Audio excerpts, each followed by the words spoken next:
right now, joining us on the program, Todd Vandermine, NRA's Illinois lobbyist. Todd, good evening, sir. Hello, Cam. Man, there's a lot of stuff going on in Illinois these days. Well, there's only about 50 gun bills floating around. Well, not only that, you had the Supreme Court decision today that says a right to carry holders from other states can transport their firearms without a FOID card as they're driving through Illinois. That's nice to know. Yeah, we had the Diggins decision a year ago that talked about, what was a case or a container, and said that the center console was a case or container under the law. And so here you had an individual from Indiana who had a carry permit who was transporting a firearm in a console. It was in an armrest in the back seat of the car to where it had, it's one of those ones in the center of the seat that folds down that has a cover and a latch on it and all that. Yeah. And so the gun was there, and he testified the gun was unloaded. So unloaded and closed in a case. And the trial judge refused to let them talk about his carry permit because Illinois in the FOID card statute talks about having a license from your home state, and, they wouldn't let him introduce that. So he was convicted of 2 felonies. Felony number 1 being for not having the gun in a case. Felony number 2 for not having a FOID card. And so the court today ruled that they threw out both counts and reversed it and remanded it because there was a question of fact about whether or not the gun was in fact unloaded. It was the semi-auto, and it's hazy at best that he had at least taken the magazine out, whether or not there was a round in the chamber. So absent that, they ruled that, those types of armrests that have lids and latches constitute containers or cases to the plain meaning of the law. So it reaffirms the court decision we had a year ago. And then the court went on to say that it would be absurd to sit there and require non-residents to have a FOID card. The Cook County State's Attorney's Office was saying that you had to read the statutes independent, that if the legislature had intended other things to be implied in the criminal law, they would have said so. And the court completely rejected that argument and said you have to go back to the FOID card. It's incorporated by reference. You have to look at it. And the FOID card statute specifically says non-residents don't have to have a FOID card, and they only have to do, A, B, and C when they're in possession of firearms. And so it was a unanimous decision with a special concurrence by one of the more liberal members of the court, Rita Garman, going further into the FOID card, saying why not only was he entitled to the exemption that his lawyer cited, but there were other exemptions into the law that would apply. Okay.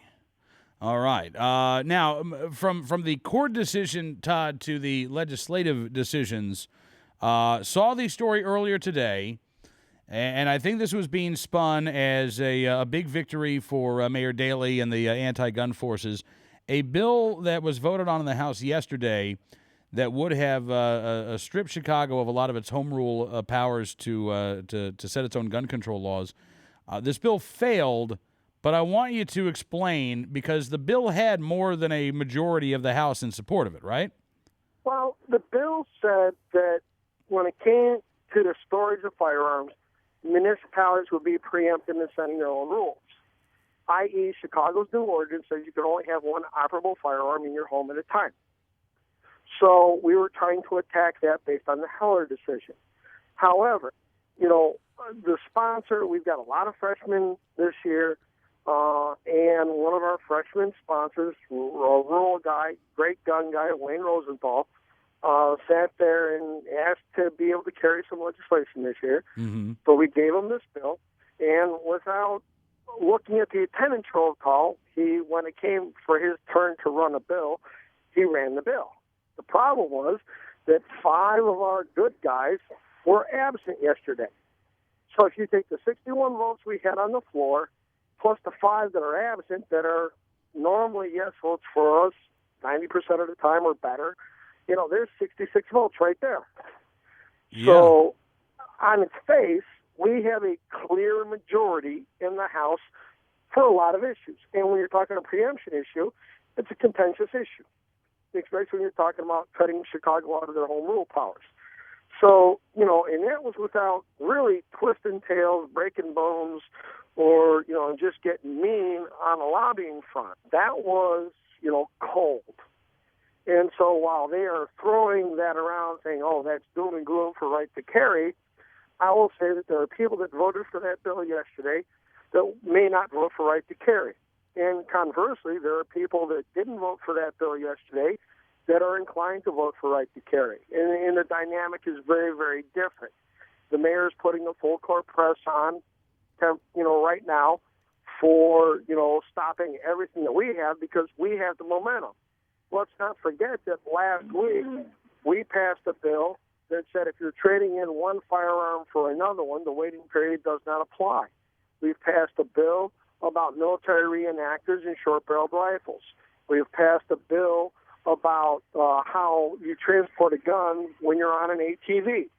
We've passed several pro-gun reform measures over to the Senate from the House with good, solid majorities. Mm-hmm. And so this is the first, and when a bill came up in a post-Tucson environment about universities and the schools of secondary education being able to petition the state police and say that state police should revoke a FOID card based on erratic behavior, they got such a beatdown, they pulled the bill out of the record.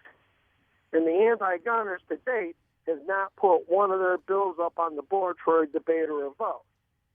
So I think yesterday's vote is very indicative that on most given days, we control a clear majority in the House. Yeah, well, yeah, I mean, it certainly sounds like it. But, yeah, go ahead, Todd. Well, no, I mean, it's all how you write headlines. I mean, you're in the business, Cam. It's how you lead in. It's how the headline goes. It's how you spin the story. Uh-huh. So when they're getting their tail kicked around the block, they're trying to find what little solace they have and whatever they can grab. Yeah. No, I get it. And I think it was interesting, that the headline definitely focused on the fact that the bill went down rather than the numbers and the number of supporters that the bill actually did have. Now, as you say, the numbers aren't going to match up perfectly when it comes to right to carry. Do you still feel good about the prospects for right to carry in the House getting those 71 votes? I think we're going to get there. I think at the end of the day, based on some of the negotiations I was involved in today, I think we're going to get there.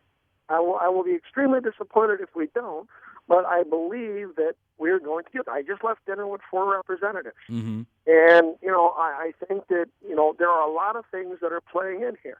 The fact that Mayor Daley has a press conference and then everybody starts talking about the fact that we got the Chicago lieutenants on our side. All that kind of stuff is building up and is undercutting whatever he is throwing around out there outside of his normal rants and raves. He's kind of like getting on the pay no mind list. So, there's a momentum building on our side. And I think that people, if you're not really involved in Illinois politics, you have to understand we're kind of like California. We're kind of like New York. There are a couple of metropolitan areas that control a lot of things.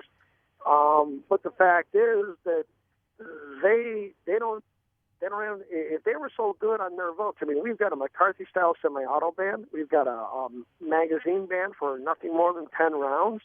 We've got no private sales, the Brady's wish list on all private sales going through FFLs. They haven't been able to move those bills on the floor.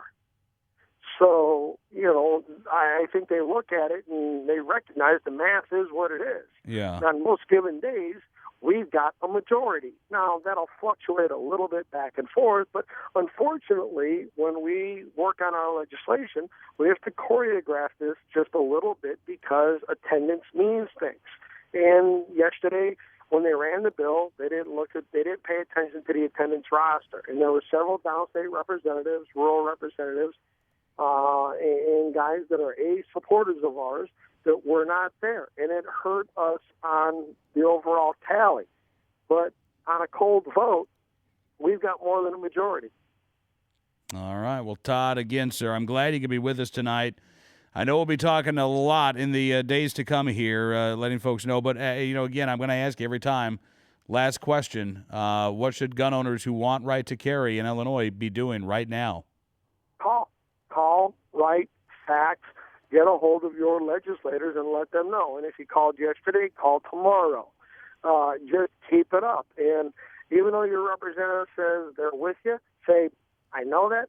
Thank you very much. I just want to remind you, you're there for me, and I'm going to be there for you when the election season rolls around. It's a redistricting year. It's going to be a little crazy. Some of the reps that we're talking to are worried about how their new districts are going to. The anti-gunners released a poll showing how statewide 56% don't support right to carry. But you read the leading questions they read into it, they're trying to get it any way they can. So, it's just call. And the one thing that we've always had is our intensity on the issue is so much greater than theirs is. And, 48 other states can't be wrong. Yeah, absolutely right. Todd, thank you again, sir, for coming on the program. And like I said, we'll be talking again very soon. I always enjoy it, Cam. Todd Vandermeide, NRA's Illinois lobbyist, with us.